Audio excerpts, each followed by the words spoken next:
வீட்டில் நடந்த ஒரு திருமண நிகழ்வு இப்போது நாடு முழுவதும் ட்ரெண்டிங் ஆகியுள்ளது. மணமகளின் தந்தை விருந்தினர்கள் மொய் வைக்கும் வசதிக்காக தனது சட்டை பையிலேயே QR குறியீடை ஒட்டி வலம் வந்த வீடியோ சமூக ஊடகங்களில் வைரலாகி வருகிறது.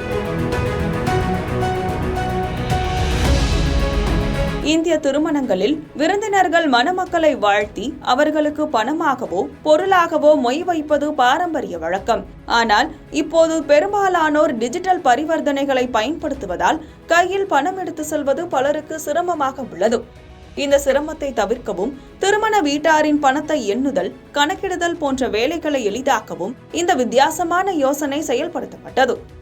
திருமணத்திற்கு வந்த விருந்தினர்கள் மணமகளின் தந்தையின் சட்டையில் ஒட்டப்பட்டிருந்த QR குறியீடை ஸ்கேன் செய்து தங்கள் மொய் பணத்தை எளிதாக ஆன்லைனில் செலுத்தி ஆசீர்வாதம் செய்தனர். இது குறித்து பலரும் பலவிதமாக கருத்து தெரிவித்தனர். சிலர் இந்த டிஜிட்டல் முயற்சியை பாராட்டினர், சிலர் இதை விமர்சனமும் செய்தனர், சிலர் கிண்டல் அடித்திருந்தனர். இந்த திருமணத்துக்கு சென்ற ஒருவர் பதிவிட்ட கருத்தில், திருமண வீட்டில் நகைச்சுவைக்காக மணமகளின் தந்தை இதுபோல் செய்ததாகவும் சில குடும்ப உறுப்பினர்கள் மட்டுமே அதில் பணம் செலுத்தியதாக தெரிவித்துள்ளார்.